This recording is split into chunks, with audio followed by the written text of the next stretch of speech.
किसी दोस्त ने एक कमेंट किया, एक प्रश्न पूछा कि हम बाहरी चीज़ों से प्रभावित हो जाते हैं और कई बार लगता है कि हमें लोग मतलब उस तरह से देख रहे हैं। थोड़ा शायद कम्प्लेक्स आता है, इन्फीरियरिटी कम्प्लेक्स। तो ऐसा कैसे करें कि हम प्रभावित ना हों? तो ये मूल प्रश्न है जिसको बुद्ध कहते हैं तृष्णा, दुख का कारण है। तणहा पाली में, तृष्णा मतलब क्रेविंग। तो सारी की सारी जड़ यही है। तो आपने इसको रिकॉग्नाइज किया, अच्छा है। तो ये अभी जो हमारा मन है जिस तरह से काम करता है, तो सारा का सारा ऐसे ही काम करता है कि दूसरी चीज़ों को देख के बाहर की, उन्होंने चकाचौंध शब्द का इस्तेमाल किया। चकाचौंध कह लीजिए, कुछ भी कह लीजिए। तो अगर कम से कम हम ये जान लें कि ये काम कैसे करता है, बाकी तृष्णा से बाहर आने का, पूरी तरह से बाहर आने का मतलब यह है कि अरहंत हो गया, जो चौथी स्टेज है एनलाइटनमेंट की। तो बहुत लंबा रास्ता है, लेकिन अगर पहली स्टेज भी कहें, जैसे सोतापन है, मतलब कि जो एक बार स्रोत में पड़ गया, स्ट्रीम एंट्री उसको कहा, तो वो भी बहुत ऊंची स्थिति है। तो वहाँ मैं का भाव ख़त्म हो गया। मैं कोई चीज़ है, कोई सेपरेट एंटिटी है, वो भाव वहाँ ख़त्म हो गया। तो बहुत चीज़ें वहाँ बदल जाएंगी, लेकिन बाकी सारी चीज़ें वहाँ हैं। काम, क्रोध, लोभ, मोह सब है, थोड़ा कम हो गया होगा। तो तृष्णाएँ तो है। तो पहले तो तृष्णा को समझ लेते हैं, बुद्ध क्या कह रहे हैं। वो कह रहे हैं चक्कुलोके पिय रूपं सात रूपं इत्थे सा तणहा उपज्यमाना उपज्यति इत्थ निविसमाना निविशति। चक्कुलोके मतलब आँख। जब आँख की इंद्रिय काम करती, हमने कोई रूप देखा, कुछ देखा, और हमने देखा अच्छा ये ऐसा है, जो संज्ञा, जो दूसरा पार्ट है। पहला पार्ट में तो एक संवेदना हुई किसी को देख के। जो दूसरा हिस्सा है मन का, संज्ञा, जिसको कहा है परसेप्शन, उसने एवेल्युएट किया, जज किया। एक तीसरा हिस्सा फिर खड़ा हुआ संखार का, संस्कार का, मेंटल फॉर्मेशन, और कॉन्शियसनेस ने उसको जान लिया। तो मैं एक एग्जांपल देता हूँ आपको कि कैसे क्या होता है। तो मैं एक किसी शादी में गया था, बहुत पहले की बात है। तो उन्होंने कहा कि अच्छा, और लोग तो अब सूट पहनेंगे, तू क्या पहनेगा? मेरे घर में किसी एक्सटेंडेड फैमिली में था। मैंने कहा मैंने तो पहन रखे हैं भाई, जो पहनना है। मेरे पास सूट तो है नहीं, न कभी था। अच्छा अच्छा, ठीक है ठीक है, नहीं मतलब तो शर्ट अच्छी है। तो ये क्या है, वो देख रहे हैं मतलब बाहर के हिसाब से, तो कि क्या पहनना चाहिए, क्या नहीं पहनना चाहिए। इसका मतलब ये नहीं है आप पहने नहीं, आप पहन लें कपड़े, लेकिन उसकी कोई सीमा है नहीं। अब आप बहुत अच्छे कपड़े पहने हुए हैं। एक मेरे से कोई मित्र कह रहे थे, बोले यार वो शादी का मेरे को आया, मतलब रिसेप्शन था कोई, तो मैं अपना चला गया, अपना कोट पैंट टाई जो भी होता है पहन के। अब जैसे वो 5 स्टार में था कि बाय द वे, मैं वहाँ गया कि तो कोई तो कि जीन्स और टी शर्ट में आ रखा, कोई के ऐसे कुर्ते में आ रखा, कोई वैसे आ रखा कि वहाँ जाके मैंने देखा कि अपने को तो, तो कि फिर मैं वॉशरूम में गया, टाई तो मैंने तुरंत निकाल के जेब में रख दी। पर अब उसका क्या करें, जो कोट पहन रखा है। तो कि मैं बड़ा एम्बेरस हुआ कि वहाँ जाके। अब ये दूसरी साइड चले गए।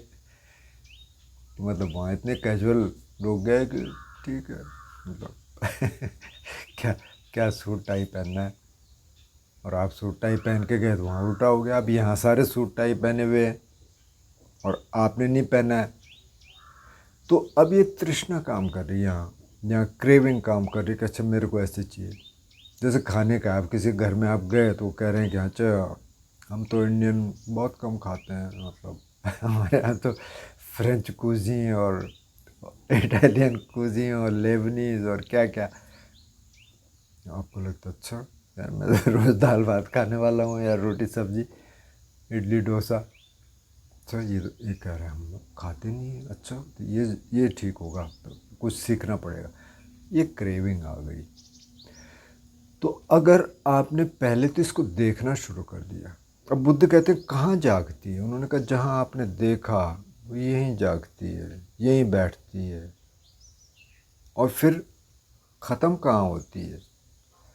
चक्षुरूपं पियरूपं सातरूपं इत्थेसा तृणा उपज्यमाना उपज्यति, यहीं उपजती है, और फिर इत्थेसा पहियमाना पहियति, यहीं ख़त्म होती है।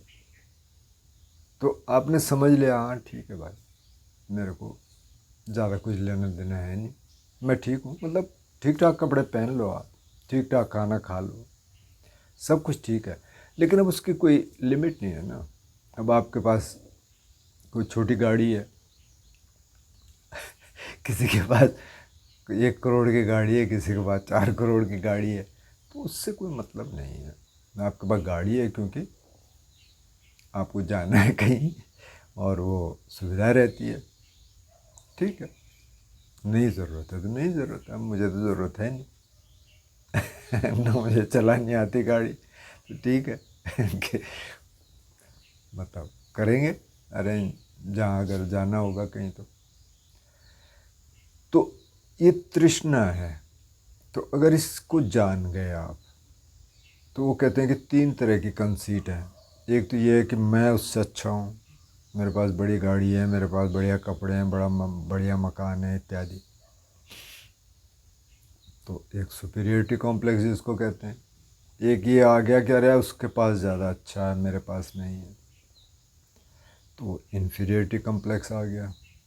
और कि तीसरा कि जो बुद्ध कहते हैं, और जगह दोनों कम्प्लेक्स की बात होती है, लेकिन तीसरा कि मैं बराबर हूँ सबके, उन्होंने कहा ये भी कम्प्लेक्स है।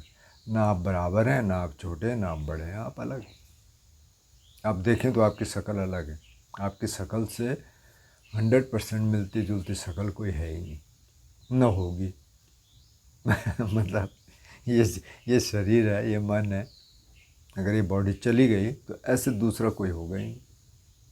तो ये प्रकृति का नियम है, प्रकृति के अपने नियम हैं, उनके हिसाब से सब कुछ चलता है। तो कितना यूनिक चीज़ है। तो उन्होंने कहा 3 तरह की कंसीट हैं। अब कंसीट किस पे आएगा? क्रेविंग पे।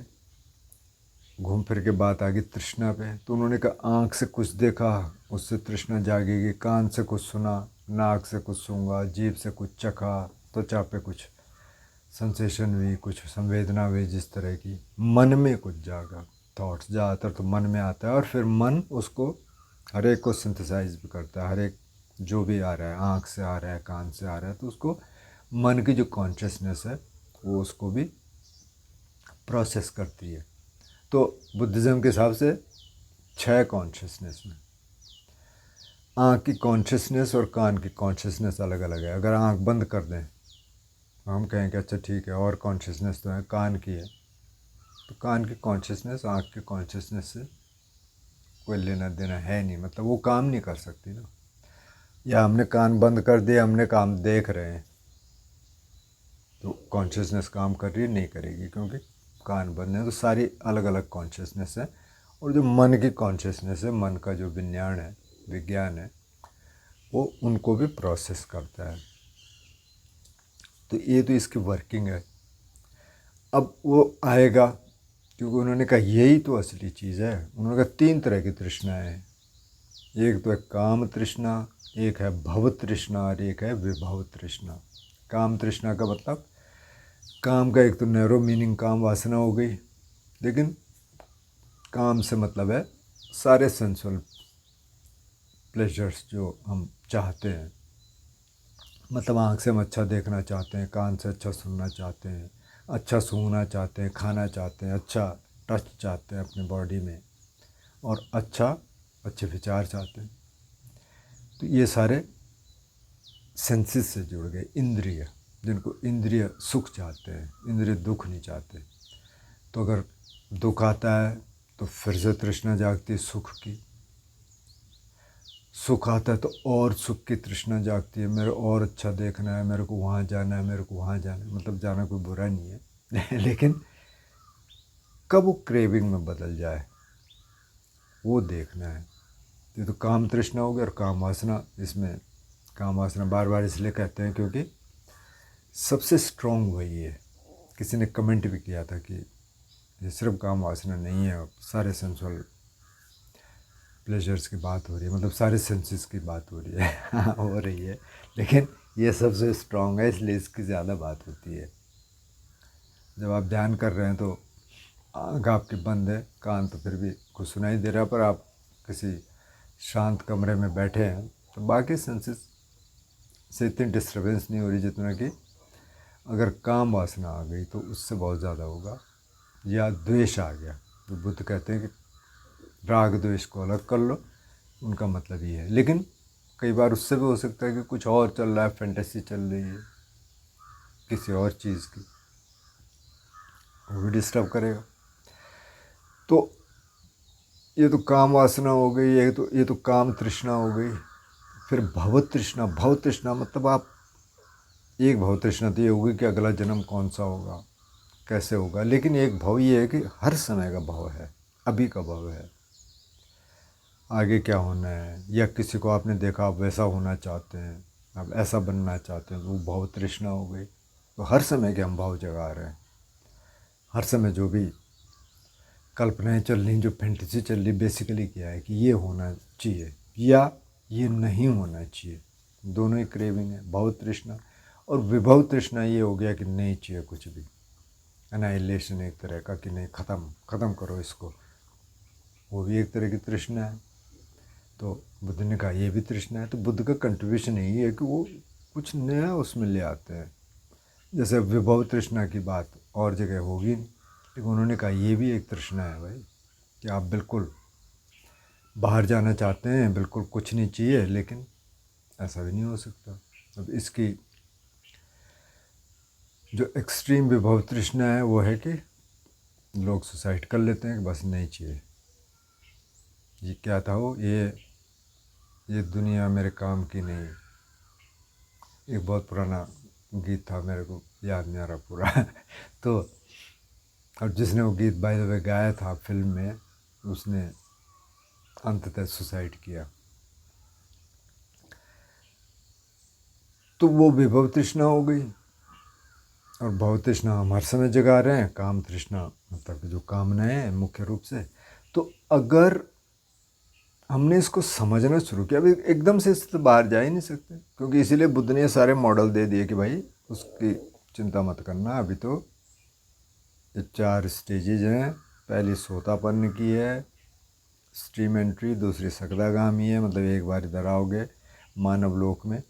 तीसरी अनागामी की है कि यहाँ तो आओगे ही नहीं, वहीं से किसी ब्रह्मलोक में आपका जन्म होगा, वहीं से आप पार उतर जाओगे।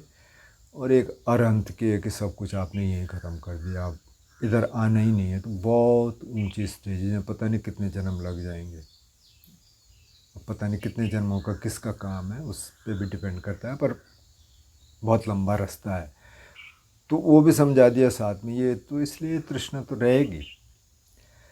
तो फिर हम क्या कर सकते हैं, तो हम ये कर सकते हैं कि उसको समझ सकते हैं। जैसे आपने समझना शुरू कर दिया, आपने कहा कि इससे प्रभावित हो रहे हैं, तो आपको पता तो चल गया, ये नहीं पता चला कि अच्छा है क्या ये।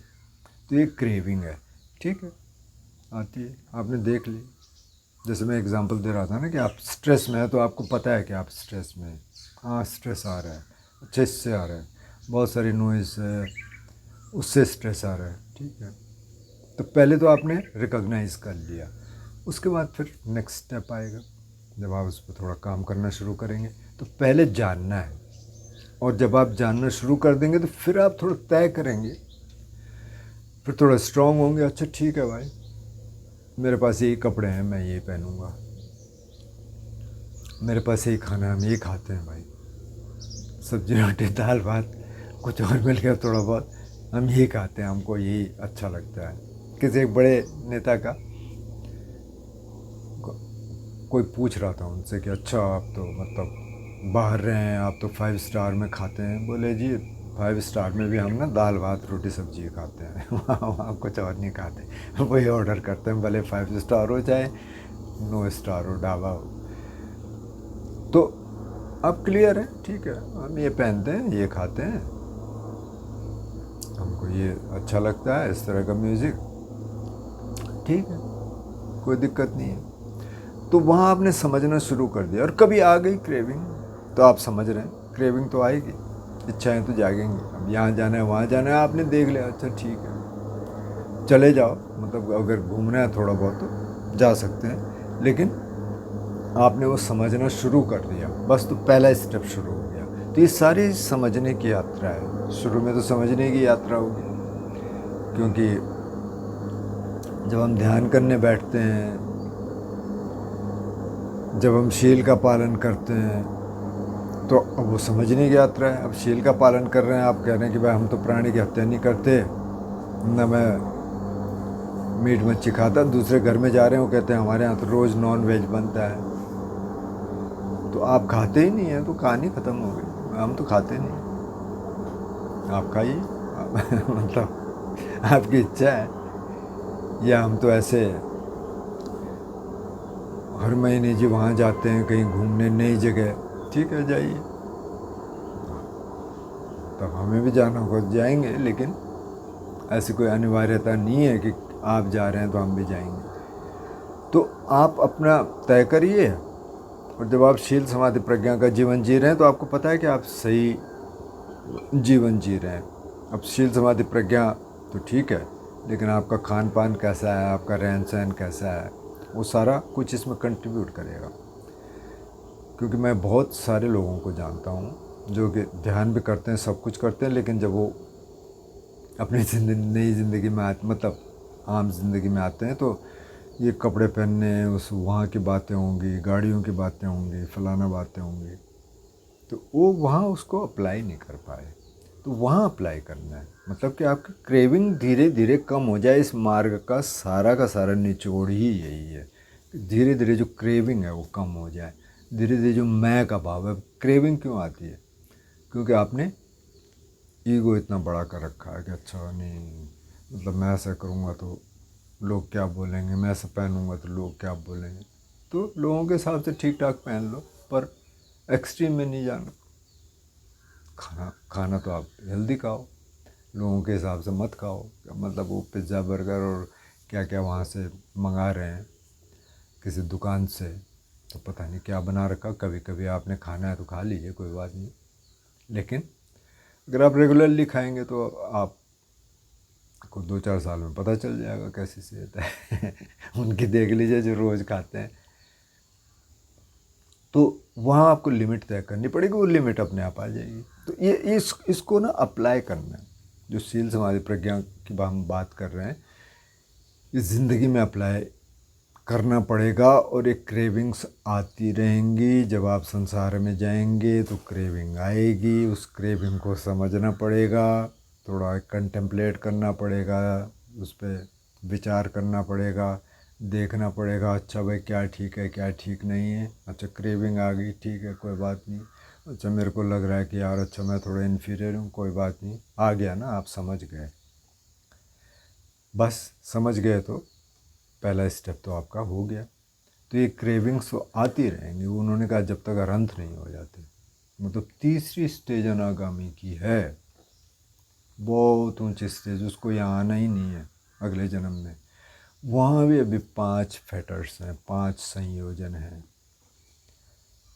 तो वहाँ भी अभी वो कह रहे हैं अब मैं तो ख़त्म हो गया पहली स्टेज में, लेकिन फिर भी एक मान है कि बहुत हल्की कंसीट, 0.00001% कंसीट रह गई है वहाँ। क्या कि मैं हूँ, कुछ तो है, क्योंकि इसीलिए वो जन्म लेना चाहता है। किसी न किसी प्लेन में। तो इसीलिए वो ब्रह्मलोक में जाता है, मतलब बहुत हाई प्लेन में, लेकिन अभी वो है, रेस्टलेसनेस है अभी भी कि बहुत हल्के। अब कैसे रेस्टलेसनेस होगी? बहुत हल्के। अब रेस्टलेसनेस काय की है? क्योंकि वो कहीं जन्म लेना चाहता है। बाकी और चीज़ें तो ख़त्म हो गई। अच्छा, अविद्या भी है। अविद्या का मतलब है कि इग्नोरेंस भी है, बहुत हल्की है। और एक तो रूप राग, और रूप राग मतलब कि कहीं पैदा होना चाहता है। रूप का मतलब कि कहीं जहाँ शरीर है, जैसे कुछ ऐसे प्लेन्स हैं कि जहाँ रूप है ही नहीं, कि सिर्फ मन है, तो वो दोनों भी हैं। और उसी की वो जिसको बोला उद्धच, मतलब कि रेस्टलेसनेस है कि अच्छा कहीं तो होना है। लेकिन लास्ट का जो फेटर जानने वाला है, जो लास्ट का संयोजन या फेटर का मतलब जो हमको संसार से बांध के रखते हैं, इस दुनिया से बांध के रखते हैं, वो है अविद्या या इग्नोरेंस। तो वो इग्नोरेंस है, सारी यही इग्नोरेंस है। तो सारा काम ही वही है इस मार्ग का। आपने पहला स्टेप आपने समझ लिया कि ये प्रभावित हम होते हैं, तब प्रभावित कैसे न हो। तो ये सारा वही है, अपनी क्रेविंग को देखते रहिए, क्या हो रहा है, कैसे हो रहा है, कहाँ क्या जाग रहा है, कहाँ क्या नहीं जाग रहा है। और शील समाधि प्रज्ञा का अभ्यास करते रहिए, धीरे धीरे उतर जाएंगे। सब उसी मार्ग में है।